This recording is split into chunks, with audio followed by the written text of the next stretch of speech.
This is the practical assessment for double award and triple science.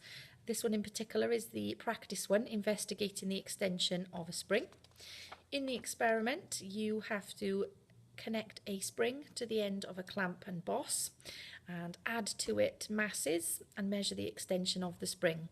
The information about the practical is given to you, the list of apparatus and the step-by-step method. You then need to collect your first set of results as a rough version in this space, and it says make a hypothesis. The hypothesis is that, or my hypothesis is that as the mass increases, the extension of the spring will also increase. You then need to present your results in a neat table with sensible column headings and units in brackets in the column headings. So our first column being the independent variable, the thing that we are changing, which is the mass that we add to the spring. We then measure the length of the spring 3 times and work out the average length of the spring. And to work out the extension, we would take off the length of the original length of the spring. So in my example, the original length of the spring with no weight added was 20 millimeters. When I added the 100 gram mass, the length then went to an average of 50.3. So that means that the extension was 50.3, take off the 20 of the original length, came to 30.3. Another example, when we added another 100 gram mass to the spring, the average length came out as 83.3. Taking away the 20 that we started with gave an extension of 63.3. Part B of the practical investigation is actually answering questions based on the data that you've collected in the first lesson. The first question asks us to identify the independent and dependent variable. The independent in this case was the mass that we added to the spring, and then the dependent was the extension of the spring. And the variable that we needed to control or keep the same was the same spring used each time. If we didn't use the same spring each time, then that would actually change the stiffness or the stiffness constant K of the spring. We then need to plot our results on a graph. It says a graph of force on the vertical axis against extension on the horizontal axis. We actually measured the mass that we were adding to the spring, but it says to convert mass to force, you literally use this relationship.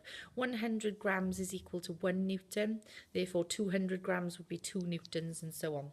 So instead of putting our mass across the bottom of the graph, we put the forces in as 1, 2, 3, 4, 5, 6 newtons. And then the extension can be recorded up the side in millimetres, or if you wish to convert to centimetres or metres.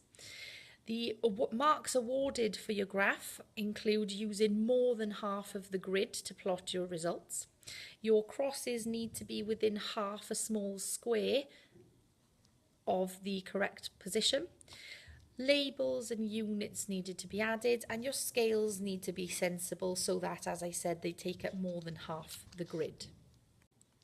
Part C asks us to suggest whether or not the extension is directly proportional. Well, since our graph is a straight line that goes through 0, that does mean that these two quantities are directly proportional. If we were to double the force that we add to the spring, then you can see that the extension doubles also. We're then given the equation K equals force over extension, and we're asked to find K. So using a set of readings from the graph, force and extension, we can find K. I've chosen to use this part of the graph, which lies on a force of 5 and an extension of 180 millimetres. 5 divided by 18 centimetres gives us 0.278, and the units would be, since this force divide extension, we would have force in newtons divide by the extension, which we then put into centimetres. It also asks us to do this calculation if we were to double the stiffness of the spring. So if we take our value for the spring constant, little k, and we double it, we get 0.556 newtons per centimetre. And this says to calculate the force, which would give an extension of 0.5. So if we use force equals k times x, K was our value from above, and X, the extension 0.5, we get a new value of 0.278 newtons.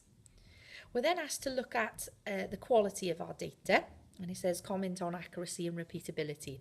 If we take a look back at the results that we collected, the repeat values were very similar and only within about a millimetre of one another, and therefore we can say that the data for each test was repeatable.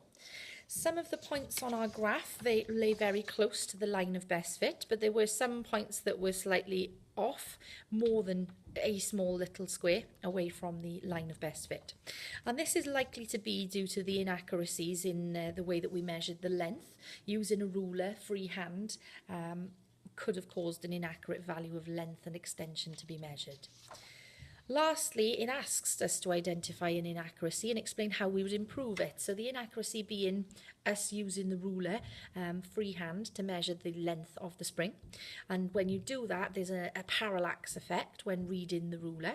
So to improve it, we could actually use a pointer on the end of the spring that would point to the ruler and give us a more accurate reading of length. Lastly, they've given a set of results for an elastic band instead of a spring that's been extended.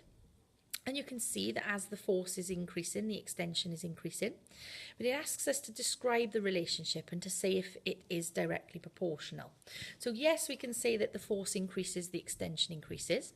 But if these values were directly proportional, then as the force doubles from 2 to say 4 newtons, then the extension should double from 300, and it hasn't doubled to 600 here. Therefore, they are not directly proportional and you wouldn't get a straight line going through 0.